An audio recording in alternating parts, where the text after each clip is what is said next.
Welcome to the Leadmore podcast. I'm your host, John T. Meyer. The Leadmore podcast is the show where we sit down with leaders of today to help inspire and create more leaders for tomorrow. And here in episode 54, we sit down with my good friend, Addie Graham-Kramer. Addie is the founder and CEO of the event company. Now, talk about a business that you'd think you wouldn't want to own during a pandemic, right? You help plan and coordinate events. Well, Addie's business was up over 200% last year. So dig into this episode as we learn how did they pivot? How did they adjust? We talk about what do events look like in 2022 and beyond. We don't care so much about what they did over the last year, but how will events function? Will they be smaller? Will they be bigger? Will they be hybrid? Will they be virtual? What does it look like? And then we talked about how, as a leader, can you use events, or in this case, like gathering of your customers, gathering of your team, a retreat, a picnic. How can you use that as a vehicle or a way to highlight core values in your company, goals for your organization, and bring your team closer together? Addie has a ton of ideas. She's got a ton of expertise in this space, and we jump right into it. So I hope you're going to enjoy this conversation with Addie Graham-Kramer. Take a listen. Welcome to the Leadmore podcast. I'm here with my friend, Addie Graham-Kramer. How are you? I'm good. Good to see you. You too. I like how you just rattle off Graham-Kramer. Some people are like, oh, really? Graham cracker is what I hear a lot. You ever heard anybody say that? No. Oh, yeah. For a while there, my email was like Graham cracker, blah, blah, blah. Before at Hotmail? Yeah. Yes, at hotmail.com. Before I was even a Graham-Kramer, way back in the day. Interesting. Yeah. And at Hotmail, yeah. That's hilarious. Graham-Cracker111 at hotmail.com if anybody wants to You're email me. a Husker, right? Yeah. Funny. It's not available probably anymore. Are you from Nebraska? Yeah. Okay. Yeah, grew up in Nebraska. I know this story that you once went on a date with the Heisman winner, Oh my Eric gosh, Crouch. why do we? I really hope he's not listening. You want me to edit that out? No, you're fine. Yeah, back in the day. I think he's a listener, so. Good. Well, Eric, you missed out, buddy. Yeah, way back in the day. My gosh, we all had a lot of really good connections. I mean, when you live in in the Grand Island area, even in Nebraska in general, yeah. I think you're expected to go to UNL, sure. whether it's University of Nebraska-Lincoln, Kearney, wherever. Sure. And I wanted out. Yeah. So. What did you want to do then as an 18-year-old kid? Oh, okay. Yeah. Yeah, I've always been intrigued by the law, more criminal justice than anything, and more criminal law. Okay. So my undergrad at USD was in CJUS and political science. It's a USD or a Husker? USD. I got out. I wanted to be out. Oh, so when I say a Husker, you mean like you're from Nebraska, right? But not. Okay. So then you start getting into the South Dakota world. Yeah, and I went to the U, and we called it the U back then. Sure. The U dot. Yeah. Oh yeah, that was that brand. Yeah. I remember that. But yeah, I went to the school and went criminal justice, poli-sci. Thought I was going to be an attorney. Loved it. What changed? Just, I think, seeing first of all, at that point in time, only 35% placement was happening when I was in that sophomore year for attorney. So I was like, ooh, that is not good. Competitive. Yeah, super competitive. And I even went down to UNC and traveled and kind of toured at North Carolina for a little bit, thinking I was going to go to school there as well for true law school. Yeah. And just changed my mind, and is that when you got into American Heart Nope, Association? that was after that. Okay. After that part. Because advocacy work is probably similar. Right. Oh, yeah, for sure it was. I did the whole tour at the prison, did cop rides, like police rides. Like I was really into CJUS. And now I look back and I think I could... You can run for mayor someday. Yeah, not happening. I mean, I like the understanding of law. And now, even in event world, I love learning about the legal side of that. And we deal with a lot of contracts or fire marshals and city attorneys and all over the country, right? Sure. So I love that part of it. But I don't think I could have ever gone into the policing world. Yeah. So you weren't dreaming about being an event planner? No, I wasn't. So I was 8 years old when I hosted my first birthday party, or first party. And yourself? Myself, yeah. Okay. Yep. And then, tell me about it. Well, we had a DJ. Not kidding you. My mom helped pay for the rental at the city hall in my small little town. Is this like mixing CDs? No, it was a real DJ in their small little town. We had a DJ, we had catering, we had balloons, we had all that stuff. I charged people $5 to get in. Nice. And it was pretty Not bomb. a solo cup? Like No. But it was awesome. So I love that. And my mom always had story. really fun parties for us when we were younger and big birthday parties. So yeah we had a lot of fun. But was it just like did you have a family of like big gatherings and no, big not really, parties? because most of my family was in other states. Okay. So no, it was just us. But you just like to host. Yeah, she was good at hosting, and I was good at bringing people together. I had lots of friends, and it was a lot of fun. And then I think I know the story, but was the kernel of the event company, was it seeing it on the nonprofit side and just seeing how much work it is? Yeah. Yeah. I mean, my heart has always been in that nonprofit world, working for American Heart Association, traveling, doing events in other states. Back in the day, I had 12 event planners on our team. And when I was at American Heart, staff. Whoa. So we had 12, and then I had 3 communications people all throughout Minnesota, North Dakota, South Dakota, Nebraska. Wow. So we would travel and do events, and it was awesome. So I loved it. Yeah. And I love that nonprofit part. My mother was always philanthropic, still is. Cool. So she, I grew up in family business. She had a bakery, and we would always, I didn't know that. Yeah, she would give and give to everybody. Sure. And so I always kind of had that philanthropic gift and love to give back. So the nonprofit world was awesome. And that's really what launched the event company, truly. Yeah. And was that out of, were enough people asking you, or did you spot like an opportunity and say, I'm going to go do this? Or what was like the jump moment? I was actually at a business and professional women conference or a little meeting. And I was sitting next to a woman who was in the hotel business and listening to the CVB talk about how, it was CVB back then, now Experience Sioux Falls, was saying how all these planners are coming in from other markets. They're coming in from Philly and Chicago and all these other cities to host events here, which I knew, and I was like, that's really odd. Why don't we have our own corporate entity here that's doing those things? And that's what happened. That's how it kind of spurred. And I said, here we go. And because I feel like at that time, the landscape was maybe like wedding planners. Oh, yeah. 9 wedding planners when I launched to a company, actually, at that point in time. 9. That was the landscape? Right, 9 wedding planners at that point in time. Pretty much ignored that market pretty quickly. Yeah, maybe I did a couple. But that was it. And mostly it was corporate clients who said, can you do our daughter's wedding? So I was already in the corporate world. Sure. But, how do you turn those people down? Yeah. Not only because you've already built that relationship, and in a lot of cases, you've already been around their family. Yeah. So just, we said yes. But that is not my jam. It never has been and never will be. Well, I always felt like your ascent from on the outside seemed really fast to the growth of your company. Was there a client or an event or a certain thing that really launched it forward, or was it just one after the gradual? It was coming on. Next week will be the 8th year that we've hosted. It's with the South Dakota Cattlemen's Foundation. What I thought, maybe. So we started out with 965 people, and just a super small event that year. And I remember them standing up on stage that June and saying, if it wasn't for Addie and our team at the event company, we were 3 people at that time, they would have been eating hot dogs that night, which is really really kind of funny. But we started small, and here we are. And tell us what that is today. So right now there's 15 of us on our team. That includes our full and part-time staff. And specifically, though, that Cattleman's deal is like massive. Yeah, so next week we'll seat close to 1,700 guests for dinner and have close to about 6,000 people at the concert. Yeah. So it's awesome to see. And it's cool. I always tell the team, I said, if you get the opportunity to stand on that stage at the Premier Center when we are about to do this big check presentation to feed, I just got goosebumps, Feeding South Dakota, you will see like all of these people are here because of what you've created. Yeah. And some people think that as event planners, we just make things look good and logistically. Because they write a big check, right? Big check. Yep. We're at 1.5 million now, but we'll see what this next week looks like. But cool. People I think there's that misconception of that we just pick out decorations and food. Yeah. That is truly the smallest part of what we do from the logistics. And you know that too. Yeah. So to see those people in the audience because of things that you've helped create is pretty impactful. Yeah. And it's so awesome to be a part of. And I think the best story is, didn't they run out of, was it whiskey? Or what did those guys run out? Crown Royal. On the list, not happening. Yeah, Crown Royal. Crown Royal. Cattlemen's, they can drink. They can't. They know how to throw a party. Well, I think you're a smart business owner because you understand showing the ROI. And so, I think the rub on a nonprofit is like, well, they don't have any money. They can't do things nice, right? Like they have to just kind of skate by. Right.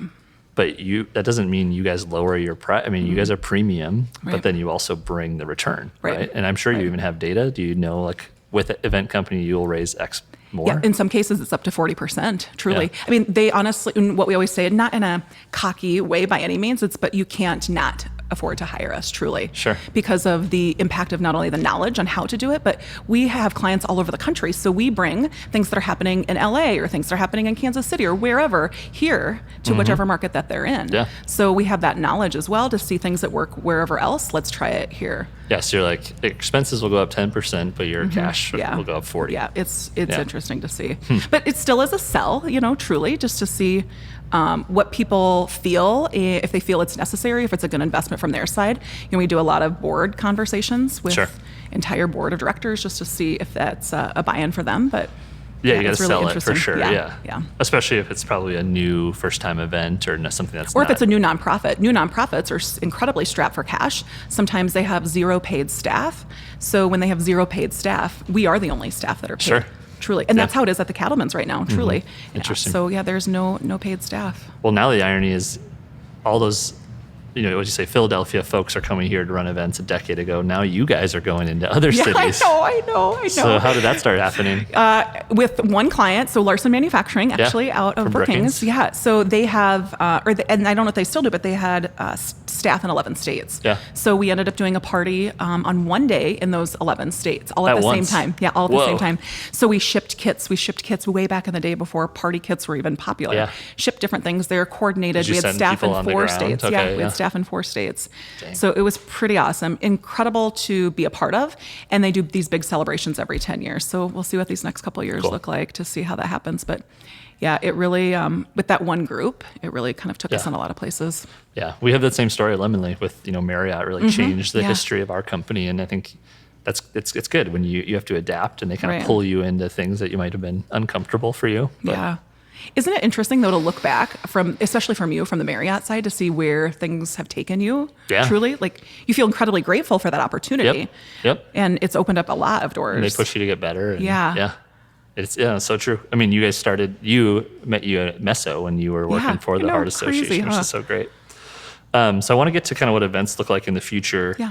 But quickly on the leadership side, I think one thing I've admired about you is you seem to have really developed a lot of young women in your company who have come up maybe right out of college, similar to us in a different way, but and some of them do go on to probably go do their own thing. So how do you speak to how you think about building your team? Like what do you look for in talent? And because in one way, I feel like you can teach how you run. Yeah. But I've witnessed your team from the sidelines or being hosting an event like Hey Sioux Falls. They're always so punctual and on point and know exactly what to do next and very professional, even if they are 23 and right out of college. Yeah.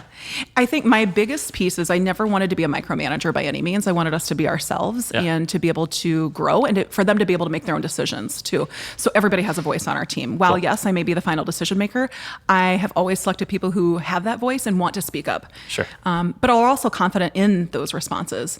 And that servant heart is a big thing that we look for. Yeah. Who is willing to be able to give back to a community? And we always say that gives back to us. Yeah. Truly. But it's really... How do you look? How do you validate that in the interview? Looking at their volunteer experience, just even being around them, what they've grown up with, just seeing some of those things, even if they volunteered for prom committees or even in college, whatever it looks like, but that servant leadership is a big piece of us because we work with so many nonprofits that there may be late nights, truly, or a different 10 hours on a weekend. Yeah. So if you are doing it for a good cause, it's a whole different landscape, right? Than just dollars coming in and going out. And that's where I wanted to go next before we talk about events is what your company has become to maybe what you thought. How has that changed? Because how many nights a year do you think you guys have an event? We have about 80 to 90 event days a year. Okay. Yeah. So it's a lot. Weekends, corporate events on the weekdays. Yeah, most of our corporate events are during the week. Okay. So on the weekends, next in the whole month of July, for example, we have one event in July, really, I should say. Okay. And that's on a Friday. But otherwise, there's no events in the month of July. So we aren't wedding planners, so we don't work every night and weekends in the summertime. So you get some summer. Yeah, which is awesome. But most of our corporate events are during the week. Big fundraisers are during the week. Thursdays. Yeah, Thursdays are the number one fundraising day. Yeah. Okay. All right, so let's talk about the show since we started in the pandemic. Yeah. It seems like has come up on every episode. I don't care so much to look back on now that we kind of at least are starting to define the new normal. So you've already started doing this. You guys are really attuned to what's going on in the event world, not just locally, but nationally.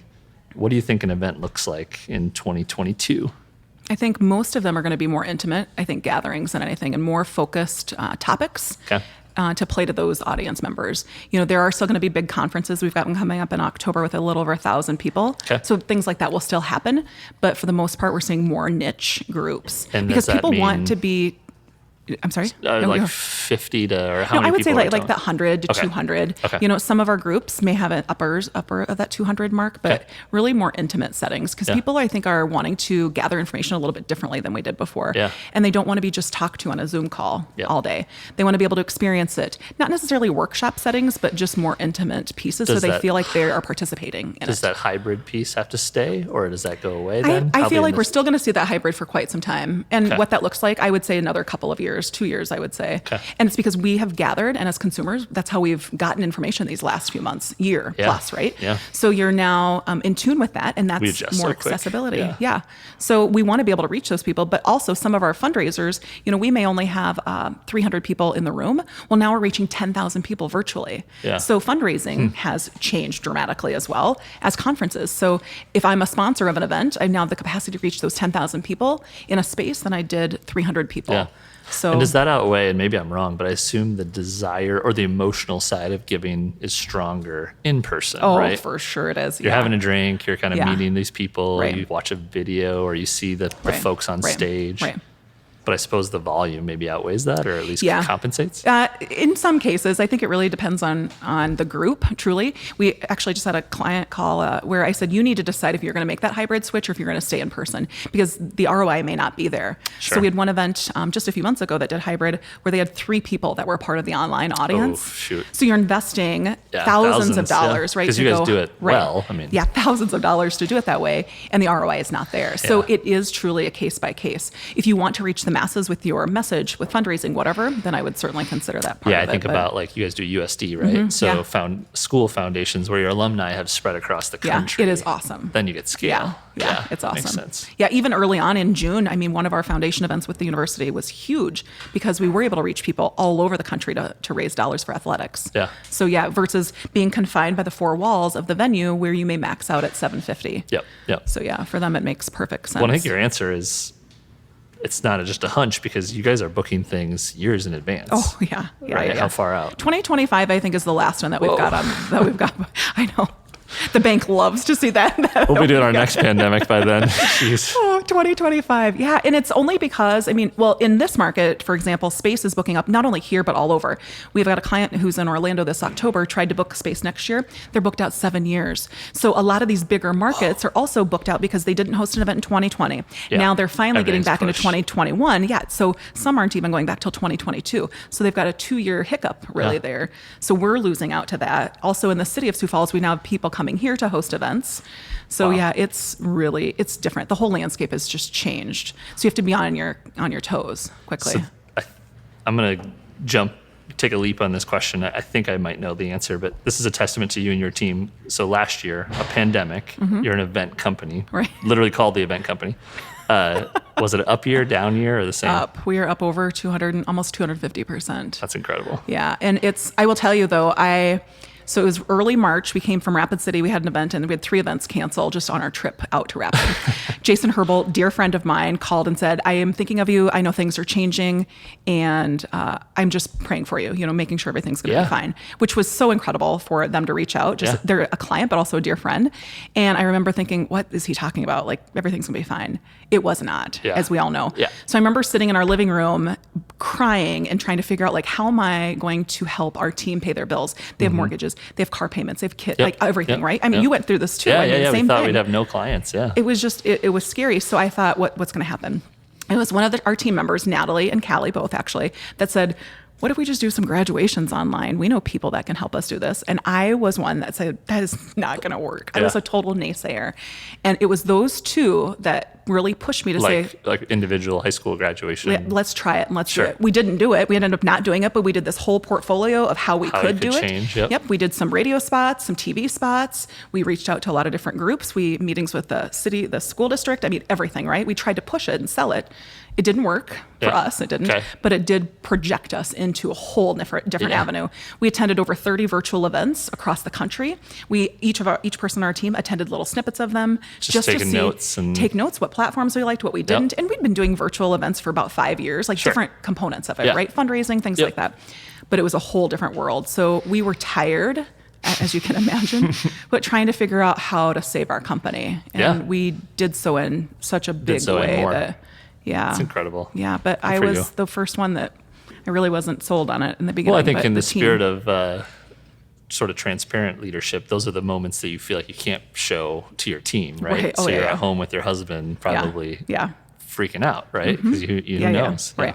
Absolutely. But I think that goes back to, I think, why I empower our team to speak up and to be able to share, like, what's on your mind? What do you see out there? What do you think we should be doing? Yeah. So it's not a Addie train, right? Yeah. It's the whole team. And I think that is it's why we pick the people that are part of what we do, you know? Yeah, and I imagine your business is a lot about kind of spotting trends and riding yeah. kind of what's hot. So I Yeah. think having people with different backgrounds, different Yeah. ages, Yeah. they spot those too. Yeah. It's been interesting.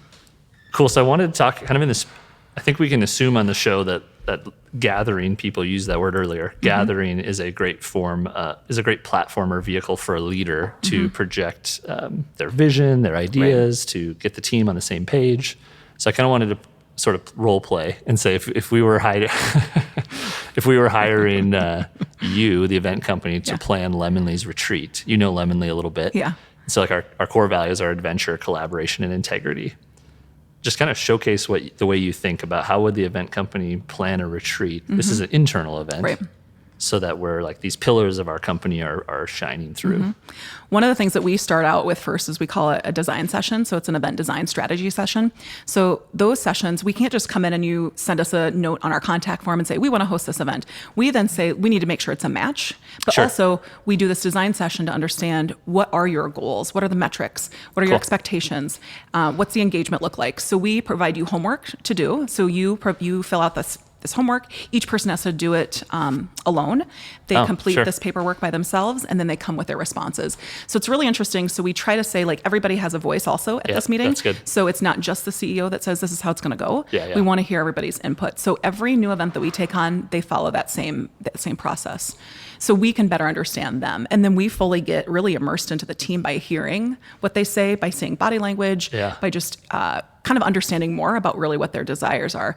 Because you can host a social hour or a retreat. I can set up a table and you can have food or do whatever, but what's the meaning behind it? Yeah, why are we gathering? Otherwise, you won't be a repeat client for us because we may not fulfill your expectations. Sure. But also, we need to better understand what metrics that we're being measured by, too. Yep. So it's not the days of we're just going to host this and go, right? Yep. And hope people show up. Choose between Right. shrimp or burgers. Yeah. Events now are immersed into overall communications, overall strategy, mission work, value, all of those things Cool. now, whether it's an internal event like that or whether it's a public facing event. So we take that step with every single client. Yeah. They're about 90-minute sessions. And then from there, we take a debrief where our team then internalizes it all. Each person has their own kind of skill set, whether it's graphic design or whether it's communications or whatever. And then we present a plan to you, and you from there Cool. pick and choose what you like best. So It's not cookie cutter. It's very custom. it is very, and the process is laborious. Yeah. It is, but that's the only way that we can better understand if it's a fit, and also to make sure that we're fulfilling what you want. Yeah, and what obviously you talked about the servant heart piece. What's a fit mean for you guys? Someone who also has kind of the same values that Yeah. we do, but also that give back piece is a big part. So when we are a part of, whether it's fundraisers or even corporate entities, they are also a part of the community work that we do too, Sure. that we see. Yep. So yeah, it needs to be a good fit long term. And do you have a story, or have you seen, you've done the Larson, like thousands of employees celebration to say like a 17-person retreat. Speak to where you've maybe seen a team just transform, or a leader really just like shine over the course of maybe a day or a weekend. Yeah. Where you feel like you walked away and you're like, yeah, we did that. We helped. Yeah, I think the big part is I'm not going to share the client's name, but when we were a part of a retreat, it was offsite at a lake house, when we were able to kind of see there was emotion that was happening. There were a lot of, I think, angst. There was also tears that was happening, but we were able to really see where the walls were broke down, because Cool. that leader, I think he still is a great leader, but I don't think he wasn't one that was walking the halls and Sure. really being with the people, right? Yep. Because he was there at one point in time, so he grew through the ranks. Got it. So he understood. Kind of almost forgot, or like it's been so long. And it was so awesome to be able to see that transformation happen. And sometimes we're a part of that, even just in the background. We may not be leading those strategy sessions, Yeah. right? But sometimes we can see some of those things in the background. Cool. Yeah, it is pretty awesome to see. And we see that at some of our corporate events as well, And are you seeing, we talked like how logistically events will change, but are companies thinking about, like I just think in a more, as remote work has opened up, the need to gather at least for a retreat or for even a company picnic. People want it has so increased. badly. Yeah. Oh, yeah. Even in March. So as you know, the state of South Dakota did not really close down. Our city was opening up.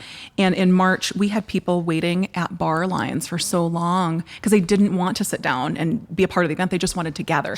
Yes, they wanted to be there. And yes, we had a really successful fundraiser. But Human interaction. Yeah. And we see that now, even with smaller gatherings, people want to stay and they want to be a part of it. Yeah. I remember you said with Jesus Falls that Yeah. the happy hours are going, it's harder to get people to go sit in their seats. Right.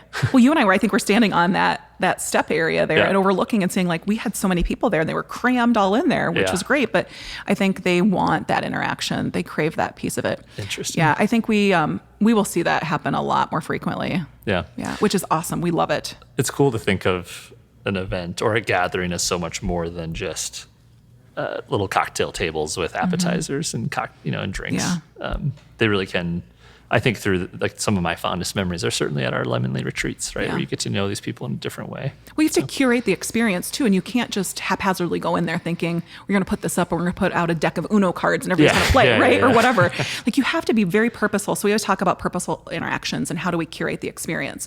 So that stuff is done months in advance, right? So it's how do you execute? So we help to provide all the tools that are happening as to how do you fulfill and execute then what that looks like. So let's end there, and then we'll do some rapid fire. If a leader is listening to this and maybe can't afford an event company, or you guys are booked, we'll say they call and you're booked.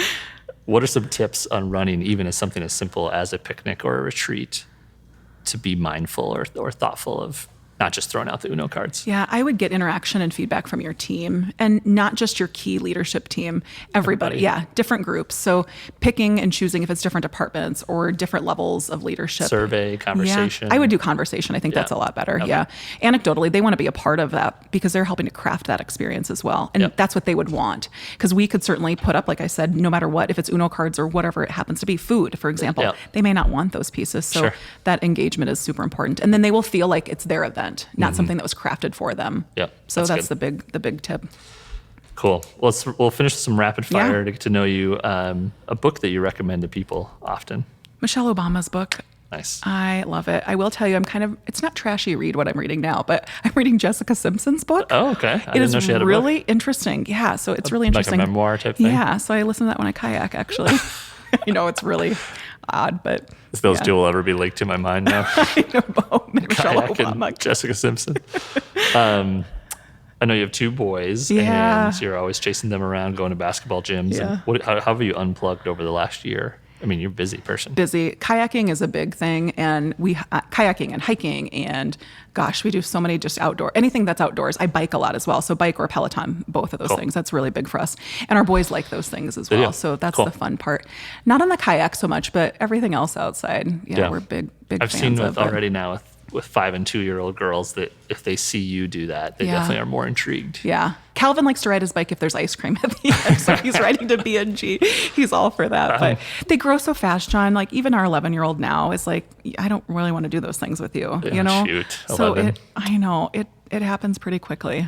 That's what I was going to ask next. So a piece of parenting advice as you be present. I actually had this conversation with Drew just recently. I felt like over this last year, I wasn't as present as I could have been. Your husband? Drew is my husband, yes. As I could have been, and truly the be present part. Even if you're my therapist that says, even if you're present for 5 minutes, that 5 minutes means the world to them versus a few minutes here on the phone, a few minutes there. We're also glued to our phone and computers and TV and everything else. So even if you're present for 5 minutes, and there's studies out there that say the 5 minutes. So my therapist and I talk about that a lot, about being present for just those 5 minutes. And that goes for your spouse or significant other or even friends that you're with. So if you go out to dinner, you'll see so many people glued to their phones and their heads are down. I'm guilty of it as well. Yeah, totally. Me too. But the other day, I think about our girls have like a toy phone, right? We roll our eyes at like, why do they have to have a toy phone? It's like, well, because they see us do it, right?